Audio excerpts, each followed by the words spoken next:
저는 제 남편을 죽였습니다. 9살의 왕세자빈이 된 한 여인의 고백입니다. 그녀의 남편은 뒤주 속에서 8일간 갇혀 죽었습니다. 조선 역사상 가장 참혹한 사건, 이모화변. 그 중심에 바로 이 여인이 서 있었습니다. 바로 해경궁 홍씨, 운명처럼 다가온 사도세자. 그러나 지금 이 사람은 더 이상 그녀가 알던 그 사람이 아니었습니다. 그녀를 향해 휘둘러지는 무자비한 폭력은 악몽보다 더 잔혹한 현실이었습니다.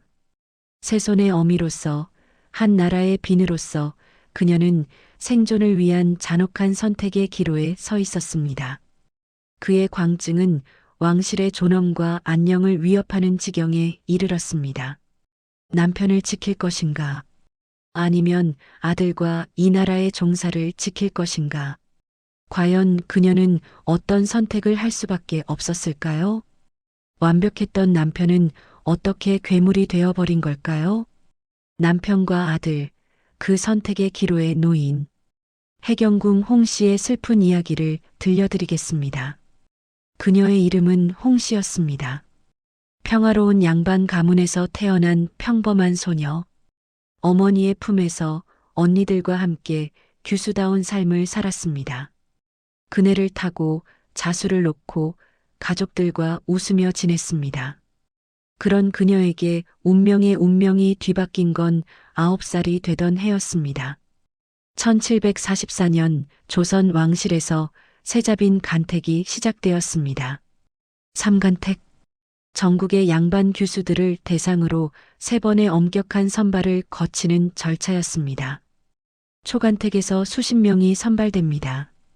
재간택에서 5명으로 줄어듭니다. 그리고 마지막 3간택에서 단 1명만이 세자빈이 됩니다. 홍씨는 초간택을 통과했습니다. 가족들은 놀랐고 동시에 걱정했습니다. 재간택도 통과했습니다. 이제 남은 것은 5명.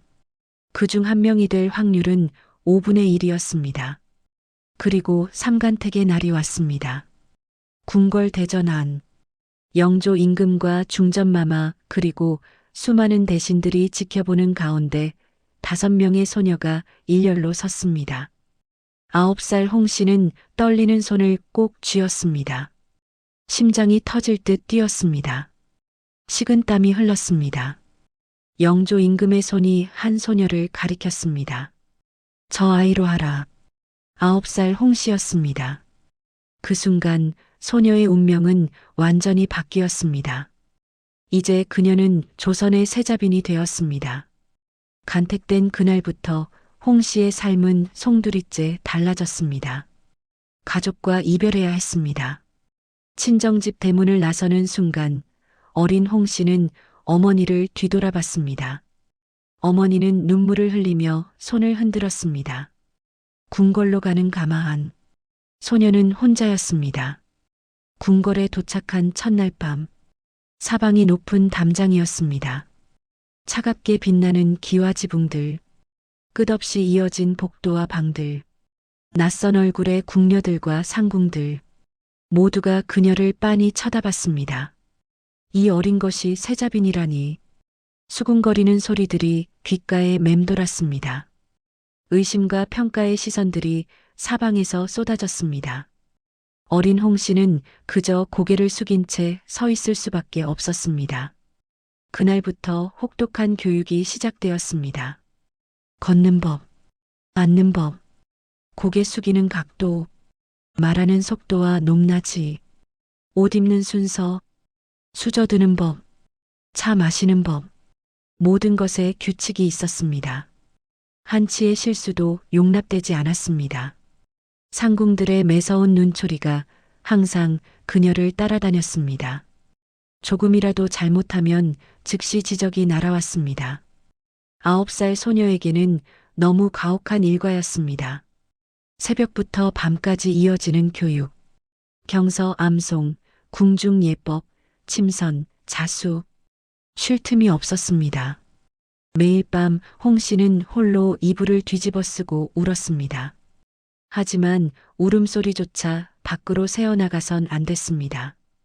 세자빈으로서 약한 모습을 보여서는 안 된다는 것을 어린 나이에도 본능적으로 알았습니다. 그렇게 두렵고 외로운 나날이 이어지던 어느 날, 홍 씨는 처음으로 자신의 남편이 될 사람을 만났습니다. 16살 왕세자 이선, 훗날 사도세자로 불리게 될 그 사람이었습니다. 동궁 정각에서 첫 대면이 이루어졌습니다. 홍 씨는 떨리는 몸으로 큰 절을 올렸습니다. 너무 긴장한 나머지 절을 하다가 비틀거릴 뻔했습니다. 그때 따뜻한 손이 그녀를 붙들어 주었습니다. 괜찮습니다. 천천히 하시오. 고개를 들어보니 푸른 학창이를 입은 세자가 환하게 웃고 있었습니다. 그 순간 홍 씨의 얼어붙었던 마음이 조금 녹아내렸습니다. 세자는 다른 궁중 사람들처럼 그녀를 재단하거나 평가하지 않았습니다. 오히려 어린 세자빈을 배려하고 격려했습니다. 금혼령 때문에 두 사람은 혼례를 올리기도 전에 함께 생활해야 했습니다. 어린 신랑과 어린 신부. 하지만 이 두 사람은 점차 서로에게 의지가 되어 갔습니다. 험난한 궁궐 생활 속에서 유일하게 마음을 터놓을 수 있는 존재였습니다. 세자는 홍 씨가 어려워하는 것을 세심하게 살폈습니다. 상궁들에게 구박을 받으면 위로해 주었고 경서 공부를 어려워하면 직접 가르쳐 주었습니다. 어려운 한자를 풀어 설명해 주고 이해할 때까지 기다려 주었습니다. 시간이 흐르며 두 사람 사이에는 진짜 부부의 정이 싹 텄습니다. 세자는 때로 홍 씨를 데리고 후원을 거닐었습니다. 연못가에 앉아 물고기를 구경하고 봄이면 함께 꽃구경을 다녔습니다. 세자는 홍 씨에게 시를 지어 보이기도 했고 홍 씨는 그 시를 곱게 적어 간직했습니다. 궁궐의 삶은 여전히 엄격했지만 세자와 함께라면 견딜만 했습니다. 그 시절 사도세자는 모든 면에서 완벽했습니다. 남편으로서는 다정하고 배려심 깊었습니다. 홍 씨의 작은 고민까지 귀 기울여 들어주었고 힘들 때면 언제나 곁을 지켜주었습니다. 왕세자로서도 흠잡을 데가 없었습니다. 학문에 뛰어났고 무예도 출중했습니다. 활쏘기와 말타기에 능했고 사냥을 즐겼습니다. 대신들과의 토론에서도 날카로운 통찰력을 보였습니다. 영조 임금도 세자를 깊이 총애했습니다. 조정의 대신들은 세자의 장래를 기대했고 백성들은 이 젊은 세자가 훌륭한 임금이 되리라 믿었습니다. 모두가 세자를 칭송했습니다. 홍 씨는 진정 복받은 여인이라고 생각했습니다. 완벽한 남편, 화목한 부부 생활, 궁궐에서의 안정된 지위, 그녀의 삶은 평화로운 강물처럼 흐르는 것 같았습니다. 하지만 이 평화는 폭풍 전의 고요처럼 더욱 큰 비극을 숨기고 있었습니다. 궁궐 깊은 곳에서는 이미 무언가 잘못되고 있었습니다. 영조 임금의 시선이 점점 더 차갑게 변하고 있었습니다. 세자를 향한 기대가 점점 더 무거워지고 있었습니다. 그리고 그 무게는 곧 세자를 짓누르기 시작했습니다. 하지만 궁궐의 평화는 영원하지 않았습니다. 영조 임금은 사도세자에게 거는 기대가 남달랐습니다. 기대라기보다는 집착에 가까웠습니다. 그는 세자를 자신의 완벽한 후계자로 만들고자 했습니다. 세자의 작은 실수에도 불호령이 떨어졌습니다. 공개적인 꾸중과 망신이 반복되었습니다. 세자의 얼굴에는 점차 웃음기가 사라지고 깊은 수심이 드리워졌습니다. 그의 어깨에는 견딜 수 없는 무게가 지워지는 듯 했습니다. 홍 씨는 남편의 변화를 지켜볼 수밖에 없었습니다. 세자, 또다시 소홀히 했는가? 경서는 그저 읽는 것이 아니라 마음으로 새겨야 하는 법이다. 일이 나약해서야 어찌 만백성을 다스리겠는가? 영조의 목소리가 대전을 울렸습니다. 세자는 고개를 숙였습니다. 이런 광경이 매일 반복되었습니다. 조정 대신들이 지켜보는 가운데 20살이 넘은 왕세자가 아버지에게 무릎 꿇고 꾸지람을 듣는 모습, 세자의 자존심은 조금씩 무너져 갔습니다. 영조 임금은 학문을 최고의 가치로 여겼습니다. 경서를 달달 외우고 그 뜻을 완벽히 이해하고 정사에 밤낮 없이 전념하는 것, 그것이 영조가 생각하는 왕세자의 모습이었습니다. 하지만 사도세자는 달랐습니다. 세자는 학문도 좋아했지만 무예에 더 큰 재능을 보였습니다. 활쏘기, 말타기, 칼쓰기. 세자는 무예 수련장에서 가장 생기 넘치는 모습이었습니다. 사냥을 나가면 눈이 반짝였고 말을 타고 달릴 때는 진정으로 행복해했습니다. 영조의 눈에 이것은 나약함으로 보였습니다. 학문보다 무예를 좋아한다는 것, 정사보다 사냥에 흥미를 보인다는 것, 이는 대왕의 분노를 더욱 키우는 계기가 되었습니다. 매일 아침 문안 인사를 드리는 일조차 세자에게는 견디기 힘든 압박이었습니다. 영조는 세자에게 끊임없이 질문을 던졌습니다. 어제 무엇을 공부했는가?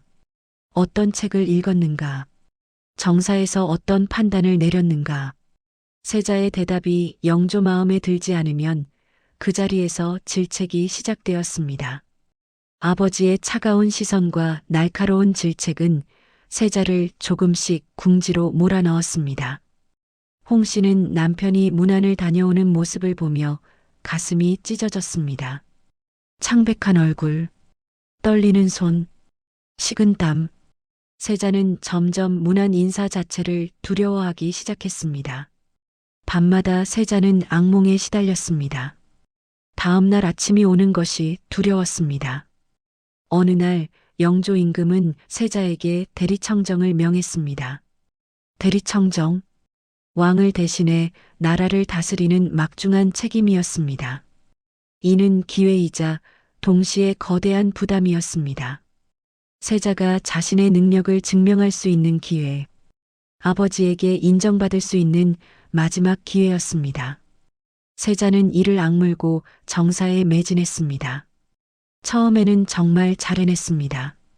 대신들과 회의하고 민생 문제를 살피고 공정한 판단을 내렸습니다. 놀랍게도 세자는 꽤 능숙하게 국정을 운영했습니다. 한때는 대왕의 칭찬을 받기도 했습니다. 그 잠시의 인정이 세자에게는 얼마나 큰 기쁨이었을까요? 홍 씨는 남편의 환한 미소를 오랜만에 보았습니다. 혹시 이제 모든 것이 좋아지는 것은 아닐까? 남편이 아버지에게 인정받을 수 있는 것은 아닐까? 그녀는 희망을 품었습니다. 이 시기 홍 씨에게는 가장 큰 기쁨이 찾아왔습니다. 바로 새손 정조가 태어난 것입니다. 이 아이는 세자에게도 영조 임금에게도 큰 위로와 기쁨을 안겨주었습니다. 궁궐 전체가 축제 분위기였습니다. 왕실의 대를 이을 새손이 태어났습니다. 한동안 궁궐에는 화기애애한 분위기가 감돌았습니다. 세자는 아들을 품에 안고 환하게 웃었습니다. 영조도 손자를 보며 흐뭇한 미소를 지었습니다. 홍 씨는 이제 완벽해졌다고 생각했습니다. 사랑하는 남편, 건강한 아들, 그리고 한동안의 평화. 하지만 그것은 착각이었습니다. 영조의 기준은 끝이 없었습니다. 대리청정의 성공과 새손의 탄생은 분명 한 줄기 빛이었습니다. 하지만 이는 동시에 세자의 어깨에 더 큰 기대와 부담을 지우는 결과로 이어졌습니다. 세자가 하나를 잘하면 10가지를 요구했습니다. 10가지를 해내면 100가지를 완벽하게 하라고 했습니다. 조금의 실수도 용납하지 않았습니다. 대리청정 중 세자가 내린 판단 하나가 영조의 뜻과 달랐을 때 영조는 조정 대신들 앞에서 세자를 호되게 꾸짖었습니다. 그것도 모자라 대리청정을 중단시켰다가 다시 맡겼습니다. 이것은 세자를 완전히 혼란스럽게 만들었습니다. 홍 씨는 어딘가 모르게 불안감을 떨칠 수 없었습니다. 남편의 밝았던 모습이 서서히 그림자에 갇히기 시작했습니다. 보이지 않는 압박감 속에서 세자는 점점 더 힘들어했습니다. 홍 씨는 남편을 위로하려 했습니다. 곁에 있어주려 했습니다. 하지만 그녀가 할 수 있는 것은 많지 않았습니다. 영조와 세자 사이의 문제에 그녀가 끼어들 수 없었습니다. 그녀는 그저 지켜볼 수밖에 없었습니다. 남편의 불안한 그림자가 점점 더 짙어지는 것을 세자의 눈빛이 변하기 시작했습니다. 예전의 따뜻함은 사라지고 불안과 공포가 그 자리를 채웠습니다. 밤에는 잠을 제대로 자지 못했고 낮에는 초조해했습니다. 무언가 잘못되고 있었습니다. 그리고 그 무언가는 곧 세자의 정신을 갉아먹기 시작할 것입니다. 아버지의 끝없는 압박, 결코 채울 수 없는 기대, 공개적인 모욕과 망신, 이 모든 것이 사도세자를 벼랑 끝으로 몰아가고 있었습니다. 세자의 정신적인 고통은 점차 몸으로 나타나기 시작했습니다. 의대증, 이상한 강박증이었습니다. 하루에도 수십 번씩 옷을 갈아입지 않으면 불안해하는 병이었습니다. 처음에 홍 씨는 걱정스러운 마음에 남편의 옷을 갈아입혀 드렸습니다. 새 옷을 준비하고 궁녀들에게 지시해 밤낮 없이 빨래를 시켰습니다. 사랑하는 사람이 아프면 곁에서 돌봐주는 것이 아내의 도리라고 생각했습니다. 하지만 증세는 점점 심해져 갔습니다. 침전 가득 쌓인 옷가지들, 그 속에서 괴로워하는 세자의 모습은 마치 다른 사람 같았습니다. 하루에 10번, 20번, 30번, 세자는 옷을 입자마자 불편하다며 벗어 던졌습니다. 조금이라도 구겨지거나 더러워진 것 같으면 참지 못했습니다. 새 옷을 입어도 마찬가지였습니다. 홍 씨가 정성껏 준비한 옷도 소용없었습니다. 궁녀들은 지쳐갔습니다. 상궁들도 어찌할 바를 몰랐습니다. 하지만 아무도 세자를 막을 수 없었습니다. 방 안은 옷더미로 뒤덮였습니다. 찢어진 것도 있었고 피로 얼룩진 것도 있었습니다. 세자의 성격도 예전과 달라졌습니다. 작은 일에도 크게 화를 내거나 밤늦도록 잠 못 이루는 날들이 많아졌습니다. 음식이 마음에 들지 않으면 상을 뒤엎었습니다. 궁녀가 실수를 하면 가차없이 매질을 가했습니다. 궁인들은 세자의 기척에 숨죽였습니다. 홍 씨는 언제 터질지 모르는 시한폭탄을 안고 사는 기분이었습니다. 남편 옆에서 자는 것조차 두려워지기 시작했습니다. 밤마다 세자는 악몽에 시달렸습니다. 비명을 지르며 깨어났습니다. 그리고는 새벽까지 방 안을 배회했습니다. 혼잣말을 중얼거리거나 허공을 향해 소리를 지르기도 했습니다. 예전에 다정했던 남편은 완전히 사라졌습니다. 그러다 결국 끔찍한 사건들이 벌어지기 시작했습니다. 어느 날 세자가 내관 한 명을 살해하는 참혹한 일이 일어났습니다. 홍 씨는 그 소식을 듣고 온몸이 얼어붙는 것 같았습니다. 비명이 목구멍까지 차올랐으나 한마디도 내뱉을 수 없었습니다. 궁궐은 경악에 휩싸였습니다. 더욱 충격적인 것은 세자가 살해한 내관의 피 묻은 머리를 홍 씨에게 가져왔다는 사실이었습니다. 그날 홍 씨는 평생 잊을 수 없었습니다. 문이 열리고 세자가 들어왔습니다. 손에는 피로 범벅이 된 무언가를 들고 있었습니다. 세자의 눈은 광기로 번들거렸습니다. 입가에는 기묘한 미소가 걸려 있었습니다. 홍 씨는 공포에 질려 아무 말도 할 수 없었습니다. 그녀의 눈에는 세자가 더 이상 자신이 알던 다정하고 총명했던 남편이 아니라 이미 괴물이 되어버린 듯 했습니다. 그날 밤의 악몽은 그녀의 평생을 따라다닐 것이었습니다. 그 순간 홍 씨는 깨달았습니다. 남편은 이미 돌이킬 수 없는 강을 건넜다고. 가정폭력 또한 심해졌습니다. 어느 날 홍 씨와 세자는 함께 바둑을 두고 있었습니다. 혹시 옛날에 그 다정했던 남편이 돌아오지 않을까 하는 희망이었습니다. 하지만 갑자기 세자가 바둑판을 집어들어 홍 씨를 향해 던졌습니다. 세자는 아무렇지도 않게 방을 나가버렸습니다. 더 끔찍한 일도 있었습니다. 갑자기 세자는 홍 씨를 후원으로 불렀습니다. 연못으로 홍 씨를 밀어 넣으려 시도하기도 했습니다. 홍 씨는 간신히 연못 가장자리를 붙잡았습니다. 온몸이 젖었습니다. 남편이 자신을 죽이려 했습니다. 홍 씨는 이제 남편에게서 도망쳐야 할 위험한 존재로 여겨졌습니다. 두려움과 절망만이 가득한 날들이었습니다. 궁 안팎에서는 세자빈이 세자를 제대로 보필하지 못하여 세자가 절이 되었다는 비난의 소리가 들려왔습니다. 홍 씨는 억울하고 분노했지만 아무것도 할 수 없었습니다. 남편의 폭력에서도 궁궐의 비난에서도 벗어날 수 없었습니다. 홍 씨의 삶은 벼랑 끝에 몰려 있었습니다. 밤마다 홍 씨는 생각했습니다.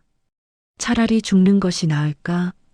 이 고통에서 벗어날 수 있는 유일한 방법은 죽음뿐인가? 하지만 그때마다 한 얼굴이 떠올랐습니다. 어린 새손 정조. 아직 11살도 되지 않은 아이였습니다. 아버지는 미쳐가고 있었습니다. 할아버지 영조는 차갑고 엄격했습니다. 그 아이에게는 어머니인 자신이 유일한 의지처였습니다.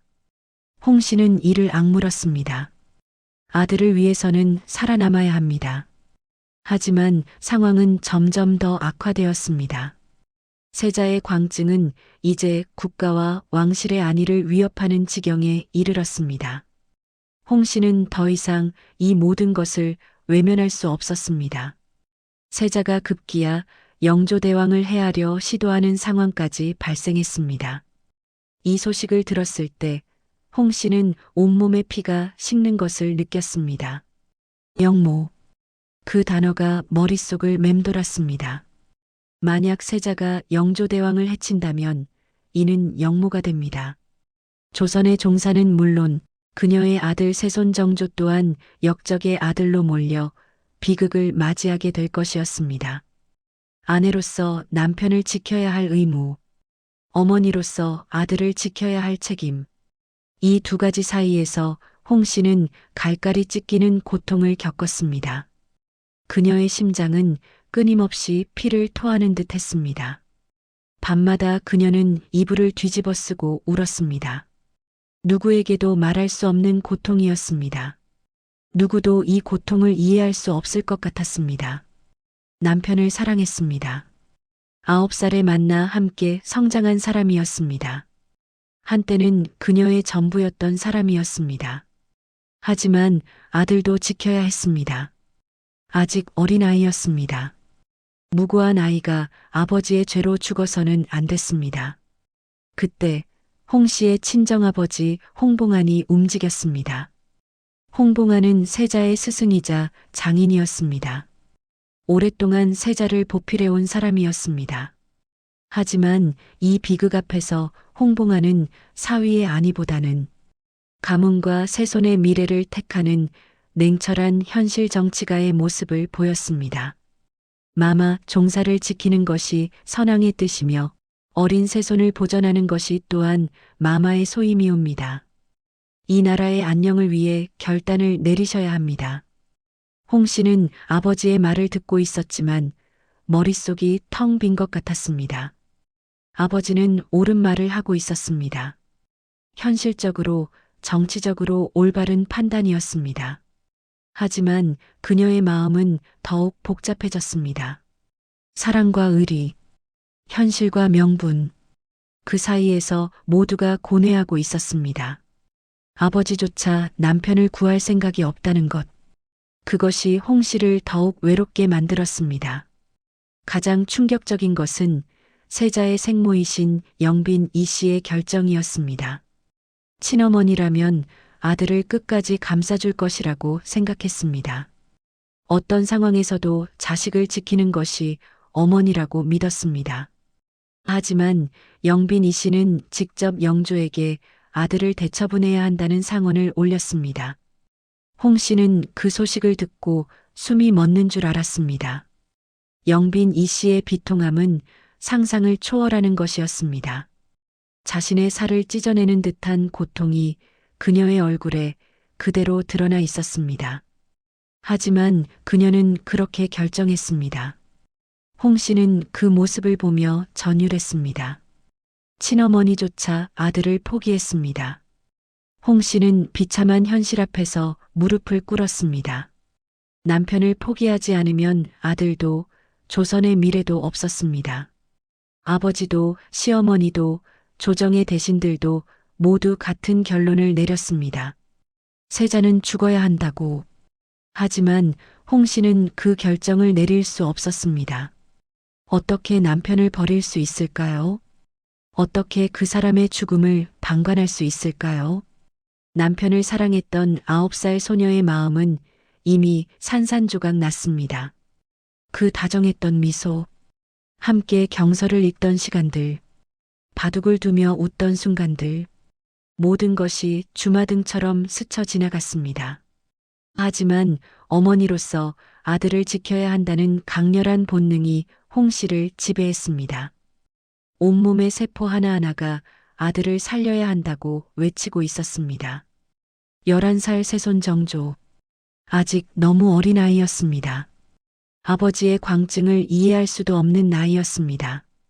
그 아이가 역적의 아들이 된다면 그 아이의 운명은 어떻게 될까요? 죽음일까요? 아니면 평생 역적의 자식이라는 낙인을 안고 살아가야 할까요? 홍 씨는 상상조차 할 수 없었습니다. 결국 홍 씨는 침묵했습니다. 남편을 살리기 위해 나서지 않았습니다. 애원하지 않았습니다. 막지 않았습니다. 그것이 그녀가 할 수 있는 유일한 선택이었습니다. 만약 그녀가 남편을 살리려 든다면 역적의 아들이 될 새손 정조의 운명은 어떻게 될까요? 조선의 종사는 과연 안녕할 수 있을까요? 이 모든 질문이 그녀를 짓눌렀습니다. 한 번의 잘못된 행동이 모든 것을 파멸로 이끌 수 있다는 차가운 현실이 그녀의 목을 조르는 듯 했습니다.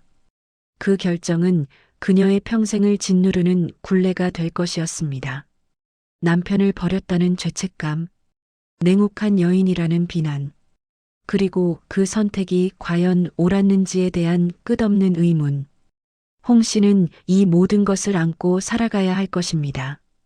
하지만 지금 이 순간만큼은 오직 한 가지만 생각했습니다.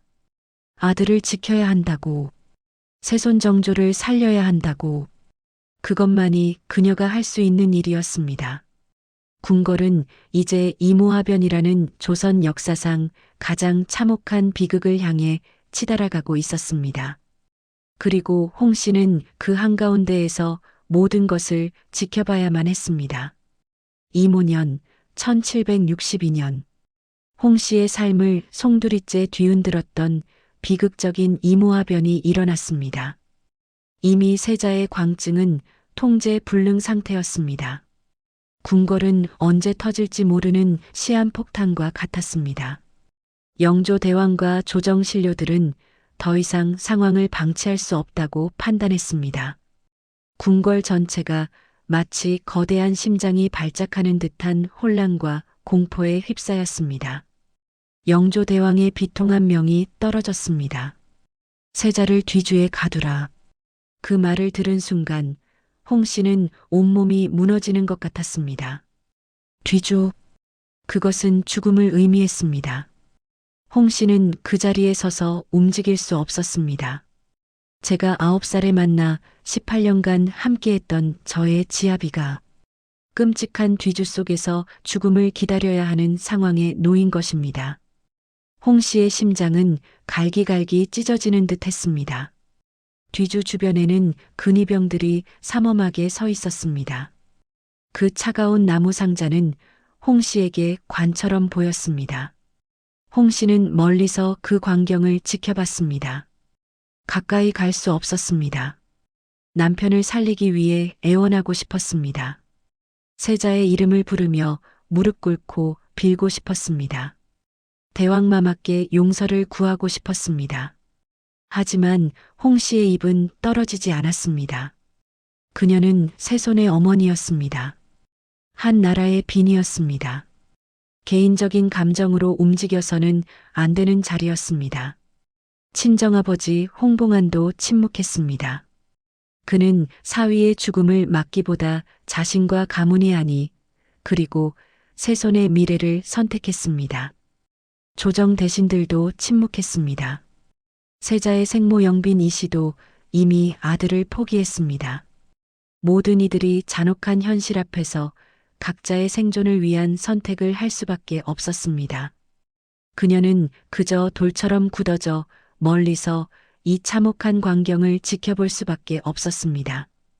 뒤주에 갇힌 세자, 좁고 어두운 공간, 숨쉬기조차 힘든 곳, 음식도 물도 없는 곳, 한여름의 뜨거운 날씨, 뒤주 안의 온도는 상상을 초월했을 것입니다. 하루가 지났습니다. 이틀이 지났습니다. 사흘이 지났습니다. 궁궐 사람들은 숨을 죽였습니다. 홍 씨는 밤낮으로 남편을 생각했습니다. 지금 뒤주 안에서 무슨 일이 벌어지고 있을까? 남편은 얼마나 고통스러울까? 생각만 해도 미칠 것 같았습니다. 칠흑 같은 어둠 속에서 홍 씨는 밤새도록 울었습니다. 그녀의 눈물은 마를 줄 몰랐습니다. 남편을 사랑했던 아내의 마음은 이제 피눈물로 얼룩져 있었습니다. 하지만 그녀가 이 비극의 소용돌이 속에서 살아남아야 할 단 하나의 이유가 있었습니다. 바로 어린 세손 정조였습니다. 뒤주에 갇힌 지 8일째, 궁궐의 소식이 전해졌습니다. 세자가 뒤주 안에서 숨을 거두었습니다.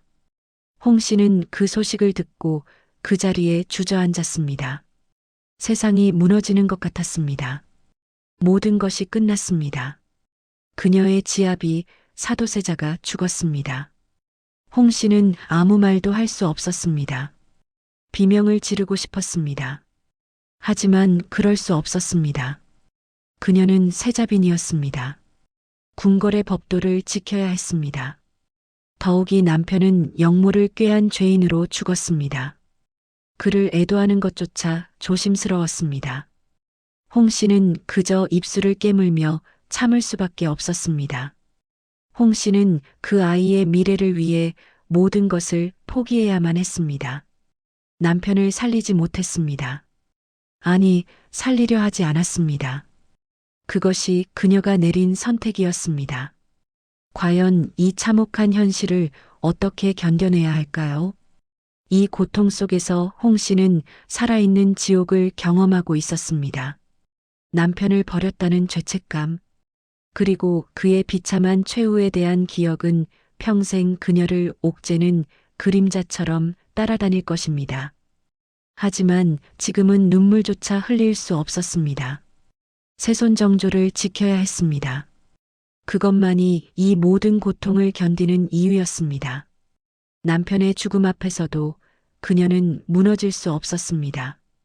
어머니로서 그녀는 끝까지 살아남아야 했습니다. 하지만 그 생존이 얼마나 고통스러운 것인지 홍 씨는 곧 더욱 절실하게 깨닫게 될 것입니다. 남편의 죽음과 함께 홍 씨의 세상은 완전히 무너졌습니다. 슬픔과 절망은 그녀의 모든 감각을 마비시켰습니다. 숨조차 제대로 쉴 수 없었습니다. 그녀는 방 안에 홀로 앉아 있었습니다. 그저 공허함만이 그녀를 채웠습니다. 하지만 비극은 거기서 끝나지 않았습니다. 패비의 위기가 찾아왔습니다. 영모를 꾀한 세자의 아내, 그녀를 궁궐에 둘 수 없다는 목소리가 커졌습니다. 궁궐에서 쫓겨나면 어린 세손마저 지키지 못할지도 모른다는 공포가 밀려왔습니다. 남편도 잃었습니다. 이제 아들마저 잃게 될까 두려웠습니다. 그날 밤 홍 씨는 자결을 생각했습니다. 이 모든 고통을 끝낼 수 있는 유일한 방법이라고 생각했습니다. 차라리 죽는 것이 이 모든 고통에서 벗어나는 유일한 길이라고 생각했습니다. 홍 씨는 칼을 들었습니다. 더 이상 아무것도 느끼고 싶지 않았습니다. 남편을 잃은 슬픔, 남편을 구하지 못한 죄책감, 냉혹한 여인이라는 비난, 패비의 위기, 이 모든 것에서 벗어나고 싶었습니다. 그 순간 홍 씨의 눈앞에 어린 새손 정조의 얼굴이 스쳐 지나갔습니다. 아직 너무나 어리고 연약한 아이, 11살, 아버지를 잃은 아이, 할아버지에게 버림받은 아이. 그 아이가 어머니마저 잃는다면 또다시 큰 상처를 안게 될 것이었습니다. 새손의 작은 손을 잡고 행복했던 순간들이 주마등처럼 스쳐 지나갔습니다. 홍 씨는 그 아이에게 더 이상 아픔을 줄 수 없었습니다. 그 순간 칼을 쥔 홍 씨의 손이 덜컥 힘을 잃었습니다. 칼이 바닥으로 떨어졌습니다. 홍 씨는 죽음을 포기했습니다. 아들을 지켜야 한다는 강렬한 의무감과 생존에 대한 본능이 그녀를 다시 붙들었습니다. 홍 씨는 이 고통스러운 삶을 이어나가기로 결심했습니다. 패비의 수모를 감당하고 온갖 비난 속에서도 살아남아야만 했습니다. 그래야만 그녀의 아들, 새손 정조가 언젠가 왕위에 오를 수 있는 희망이 생길 것이었습니다. 그 희망만이 그녀를 지탱하는 유일한 끈이었습니다. 남편은 죽었지만 아들만큼은 지켜야 했습니다. 남편을 버렸다는 죄책감과 아들을 지켜야 한다는 사명감 사이에서 그녀는 고통스럽게 신음했습니다. 그녀는 살아남기 위해 매일 밤 죽는 고통을 감내해야 했습니다. 낮에는 새손의 어머니로서, 궁궐의 빈으로서 의연하게 행동해야 했습니다. 하지만 밤이 되면 악몽이 시작되었습니다. 뒤주 속의 남편, 비명, 피, 광기에 찬 눈빛, 모든 것이 그녀를 괴롭혔습니다. 매일 밤 그녀는 죽고 매일 아침 다시 살아나야 했습니다. 하지만 그녀는 새손 정조를 위해 견뎠습니다. 이제 그녀 앞에는 긴 세월이 놓여 있었습니다. 새손이 자라나 왕위에 오를 때까지 그 긴 시간 동안 그녀는 살아남아야 했습니다. 그리고 그 끝에서 그녀는 자신의 이야기를 기록할 것입니다. 이 모든 비극을, 이 모든 고통을, 이 모든 선택을 한중록이라는 이름으로 긴 세월이 흘렀습니다. 홍 씨의 아들, 새손 정조는 수많은 역경 속에서도 굳건히 성장했습니다.